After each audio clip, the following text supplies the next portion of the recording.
अस्सलाम वालेकुम स्टूडेंट्स। इस वीडियो में हम लोग इन्वेंट्री का IS 2 का एक सवाल डिस्कस करेंगे। और मैं चाहूँगा कि सबसे पहले तो आप जो है वो इस सवाल को अच्छे से रीड कर लें। आसान सा सवाल है, इतना मुश्किल नहीं है। सवाल की रिक्वायरमेंट ये है कि आपने जर्नल एंट्रीज पास करनी है। वीडियो पॉज करके रीड ज़रूर कर लीजिएगा। चलिए अब मैं सवाल सॉल्व करता हूँ। लिखा हुआ है Max Saving sells goods at cost plus 30% and uses perpetual inventory method. एक मेथड होता है पीरियोडिक और एक होता है परपेचुअल। परपेचुअल मेथड में हम हर बार जब इन्वेंट्री खरीदते हैं बेचते हैं हर चीज़ की डबल एंट्रीज पास करते हैं। The following transaction pertains to August 2007 और आपको जर्नल एंट्रीज प्रिपेयर करनी है। आसान सा सवाल है और मैं आपको इसका आईकेप का सोल्यूशन भी दूंगा ताकि आप फॉर्मेटिंग भी देख सकें। फिल वक्त मैं इसको जो है वो जल्द से जल्द सॉल्व करने की कोशिश करूंगा। 4 अगस्त को जो एंट्री है वो है purchase goods on cash for 568,000। 568,000 rupees में इन्वेंट्री जो है वो परचेज करी है। तो इन्वेंट्री एसेट है, इन्वेंट्री को हम डेबिट कर देंगे 568,000। और परचेजेस को कैश पे हमने परचेज करी है तो कैश हमारे पास से जाएगा, कैश को क्रेडिट कर देंगे 568,000। दूसरा sold goods on credit for 2418000। Credit पर जब आप सेल्स करते हो तो अकाउंट्स रिसीवेबल जिसका दूसरा नाम डेटर्स है उसको आप कर देते हो डेबिट 2418000। ठीक है, 2418000 और सेल्स को आप कर देते हो क्रेडिट। तो 2418000 से सेल्स को कर दिया हमने क्रेडिट। अगला है जनाब returned goods to a supplier costing 87,000। 87,000 rupees के गुड्स जो थे ना वो हमने सप्लायर को रिटर्न कर दिए। अच्छा, इससे पहले मैं यहाँ पर एक और बात कर दूँ। देखिए, जब आप गुड्स को सेल करते हो तो एक तो एंट्री ये होती है अकाउंट्स रिसीवेबल डेबिट और सेल्स क्रेडिट। और क्योंकि company perpetual inventory method use कर रही है तो इन्वेंट्री के इशुएंस की भी एंट्री होती है। और जब कोई चीज़ बेची जाएगी तो उसको कॉस्ट ऑफ गुड्स सोल्ड में डेबिट किया जाएगा। Cost of goods sold debit किया जाएगा, एक एक्सपेंस बुक किया जाएगा और इन्वेंट्री को भी कम किया जाएगा। अब सवाल में टॉप पर लिखा हुआ था कि कंपनी कॉस्ट प्लस 30% पर काम करती है, यानी कि अगर कोई चीज़ 100 की खरीदती है तो उसमें 30 का मुनाफा ऐड कर कर और 130 में बेचती है। इस बात को ज़रा समझो। अगर कंपनी कोई चीज़ 100 की खरीदती है तो उसमें 30 का मुनाफा ऐड कर कर और उसको जो बेचती है ना वो 130 में बेचती है। अब 2418000 जो है वो कितने की बेची है वो वैल्यू है। तो खरीदी कितने में होगी? खरीदी होगी इसने 2418000 को 130 से डिवाइड कर दो क्योंकि ये 130 के बराबर है रेशोस के हिसाब से, और 100 हिस्से निकालने के लिए 100 से मल्टीप्लाई कर दो तो 1860000 आता है। तो हम कॉस्ट ऑफ गुड्स सोल्ड को डेबिट करेंगे 1860000 से और इन्वेंट्री को क्रेडिट कर देंगे 1860000 से। ठीक है जी, ये हमारे पास cost of goods sold debit और इन्वेंट्री क्रेडिट हो जाएगा। सही है जनाब। अच्छा, तो अब आप आते हैं 10 अगस्त वाली एंट्री पर। Return goods to a supplier costing 87,000। आपने गुड्स रिटर्न किए हैं सप्लायर से जिससे ख़रीदे थे, यानी कि आपने मोस्ट लाइकली गुड्स जो है वो क्रेडिट पर ख़रीदे होंगे। तो आपकी अगली जो एंट्री पास हो जाएगी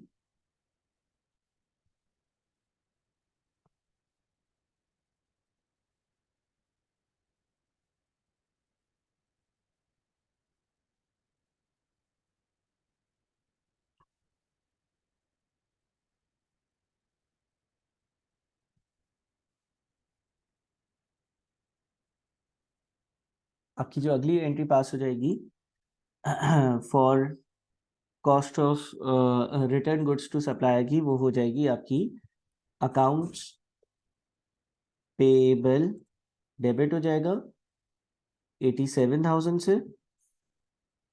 ठीक है जी। और आपकी इन्वेंट्री जो है वो कम होगी, यानी कि इन्वेंट्री जो है वो क्रेडिट हो जाएगा 87,000 से, क्योंकि आप गुड्स जो है वो सप्लायर को वापस कर रहे हो। ठीक है जनाब।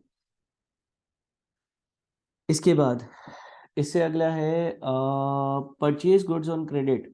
क्रेडिट पर चीज़ें खरीदी हैं, यानी कि इस बार परचेज करी है तो इन्वेंट्री डेबिट कर दोगे आप। अमाउंट कितनी है? 2360000। और आप अकाउंट्स पेएबल को क्रेडिट कर दोगे 2360000 से, क्योंकि आपने क्रेडिट पर चीज़ें खरीदी हैं तो आपने एक पेबल्स को पैसे पे करने होंगे। अच्छा, paid carriage inverts of ₹48,000। Carriage inverts क्या होता है? इन्वेंट्री को आप अपनी प्रेमिसेस पे लेकर आते हो, उसके लिए जो आप डिलीवरी चार्जेस पे करते हो उसको हम कैरेज इनवर्ट कहते हैं। और as per IAS 2 international accounting standard number 2, carriage inwards का अमाउंट जो है वो इन्वेंट्री की कॉस्ट में ऐड होता है। इन्वेंट्री की कॉस्ट में कैपिटलाइज होता है तो इन्वेंट्री डेबिट, और आपने अगर बैंक से पे किया होगा तो बैंक अकाउंट क्रेडिट। उसके बाद अगला है customer return goods which had been invoiced at 58,500। 58,500 के गुड्स थे, वो 58,500 के गुड्स जो है कस्टमर को हमने वापस कर दिए। अब जब हमने 58,500 के गुड्स कस्टमर को वापस करे होंगे तो हमने सेल्स रिटर्न की एंट्री पास करनी होगी। सेल्स रिटर्न का मतलब ये है कि हमने सेल्स रिटर्न को डेबिट किया, सेल्स रिटर्न को हमने डेबिट किया और हमारा अमाउंट है 58,500 का, ठीक है। और हमने जो है वो अपने अकाउंट्स रिसीवेबल को क्रेडिट किया होगा 58,500 से। सही है ना? क्योंकि हमने क्या किया है, कस्टमर को हमने गुड्स जो है ना वो रिटर्न कर दी है, कस्टमर ने हमें गुड्स रिटर्न कर दी हैं जिसकी वैल्यू 58,500 थी। अच्छा, जब कस्टमर गुड्स रिटर्न करेगा तो एक तो ये एंट्री हो गई। देखिए, जब सेल्स हुई थी ना उसकी उल्टी एंट्री पास करनी है। सेल्स के वक्त अकाउंट रिसीवेबल डेबिट और सेल्स क्रेडिट था, cost of goods sold debit, inventory credit था।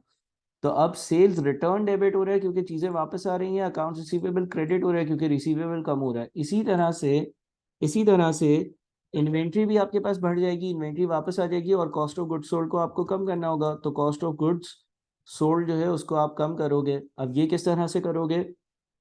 आपके पास 58,500 जो है वो सेल्स की वैल्यू है ना, विच मीन ये 130 पोर्शन है, इस पर प्रॉफिट शामिल है। तो इसमें से प्रॉफिट अगर हटाना है तो 158,500 डिवाइडेड बाई 130 मल्टीप्लाइड बाई 100 यानी कि 45,000 की वैल्यू होगी। क्योंकि उसने ये लिखा था कि जो भी चीज़ मैं खरीदता हूँ उसमें मैं 30% प्रॉफिट ऐड करता हूँ। अगर मैं कोई चीज़ 45,000 की खरीदता हूँ तो 45,000 में 30% का मैं प्रॉफिट ऐड करता हूँ और फिर उसको जब मैं बेचता हूँ तो मैं 58,500 में बेचता हूँ। तो इसीलिए इन्वेंट्री डेबिट और cost of goods sold credit. अच्छा, cash sales of ₹120,000 net of a special discount of 10,000। मैंने कैश पर कोई चीज़ बेची है 1,20,000 रुपए की और ये 10,000 की किसी स्पेशल डिस्काउंट के बाद है। स्पेशल डिस्काउंट प्रोबेबली कैश के वक्त जब वो कस्टमर चीज़ें खरीदने आया होगा तो उसने मुझे बोला होगा कि यार ये चीज़ें जो है इसको ज़रा मुझे जो है ना थोड़ा डिस्काउंट दो, तो मैंने उसको जो है ना 1,30,000 वाली चीज़ें 1,20,000 में दी होंगी। अब मैंने अगर 1,30,000 वाली चीज़ें 1,20,000 में दी हुई होंगी तो मुझे कैश कितना मिलेगा? मुझे कैश तो 1,20,000 ही मिलेगा, ठीक है ना। और मेरी सेल्स कितनी होगी? मेरी सेल्स भी 1,20,000 ही होगी। अच्छा, दूसरा ये है कि कॉस्ट ऑफ सेल्स या cost of goods sold debit और इन्वेंट्री क्रेडिट करना होता है। अब ज़रा ये बात याद रखें कि आम हालात में ये बंदा जब चीज़ें बेचता है तो 30% प्रॉफिट पर बेचता है, लेकिन यहाँ पर इसका प्रॉफिट 30% नहीं होगा। रीज़न मीन कि इसने जो चीज़ें बेची थी वो आम हालात में उसकी सेलिंग प्राइस 1,30,000 थी। ये तो इसने इस बंदे को स्पेशल डिस्काउंट दिया, तो ये इसने खरीदी कितने की होंगी? 1,30,000 डिवाइडेड बाई 130 मल्टीप्लाइड बाई 100 की खरीदी होंगी, यानी कि इसने 1,00,000 रुपए की खरीदी होगी। बात समझ में आ रही है? इधर इसने 1,00,000 की खरीदी और 1,20,000 में बेच दी है। आम हालात में तो 1,30,000 की बेचता। कैसे पता चला सर आपको? 1,20 और 10, 1,20 और 10 कितना होता है? 1,30। ये तो मैंने इसको 10,000 रुपए का एक स्पेशल डिस्काउंट दिया। मैंने इसको बोला कि यार ये 1,30,000 वाली चीजें 1,20,000 में खरीद लो, और अगर उसने 1,20,000 में खरीदी तो इसका मतलब ये हो गया कि जो आम हालात की सेलिंग प्राइस होती थी वो 1,30 होती थी। हमने ये जो 30% कैलकुलेट किया होगा ये तो आम हालात वाला होगा। आम हालात के हिसाब से 1,30,000 की कॉस्ट बनेगी 1,00,000। ये तो यहाँ पर स्पेशल डिस्काउंट दिया गया है। बात समझ में आ रही है? अच्छा, आखिरी क्या है? Physical inventory count reveal that goods having list price of 26,000 have expired and had to be scrap. जब साल ख़त्म होता है तो मैं इन्वेंट्री चेक करता हूँ मेरे पास कितनी पड़ी हुई है, और अगर उसमें कोई डिफेक्ट होता है तो उसको मैं एक्सपेंस आउट करता हूँ क्योंकि वो इन्वेंट्री सेलेबल कंडीशन में नहीं है। तो मैंने जब साल महीने के आखिर में स्टॉक आउट किया मुझे पता चला कि 26,000 रुपये की वैल्यू की इन्वेंट्री, लिस्ट प्राइस यानी कि सेलिंग प्राइस की वैल्यू की इन्वेंट्री ऐसी थी जो एक्सपायर हो गई है और अब वो बिकने के लायक नहीं है। एज पर IS2 में अपनी एग्जिस्टिंग जो इन्वेंट्री की वैल्यू होती है उसको लोअर ऑफ कॉस्ट या एनआरवी पे बुक करता हूँ, लिहाजा मुझे अपनी इन्वेंट्री की वैल्यू जो है उसमें से 26,000 कम करने होंगे, क्योंकि 26,000 रुपये की जो इन्वेंट्री है वो अब मेरे लिए किसी भी काम की नहीं है और वो मुझे एक्सपेंस आउट करनी है। तो मैं कॉस्ट ऑफ सेल्स को डेबिट करूंगा और मैं इन्वेंट्री को क्रेडिट करूंगा ताकि इन्वेंट्री की वैल्यू कम हो सके। लेकिन 26,000 पे नहीं करूंगा, अगेन 26,000 को 130 से डिवाइड कर 100 से मल्टीप्लाई करूंगा, क्योंकि ये मैं कॉस्ट पर रिडक्शन कर रहा हूँ। सवाल छोटा है लेकिन इसमें कुछ ऐसी बातें हैं जो आपको जो है वो काम की होंगी, तो आप ज़रूर देखिएगा। और ये याद रखें कि परपेचुअल इन्वेंट्री सिस्टम और पीरियोडिक इन्वेंट्री सिस्टम जो है ना, इन दोनों में डिफरेंस है। परपेचुअल सिस्टम और पीरियोडिक सिस्टम में डिफरेंस है। यहाँ पर हम परपेचुअल सिस्टम फॉलो कर रहे हैं, लिहाजा हम हर चीज़ की डबल एंट्रीज भी पास कर रहे हैं। ठीक है जी, थैंक यू।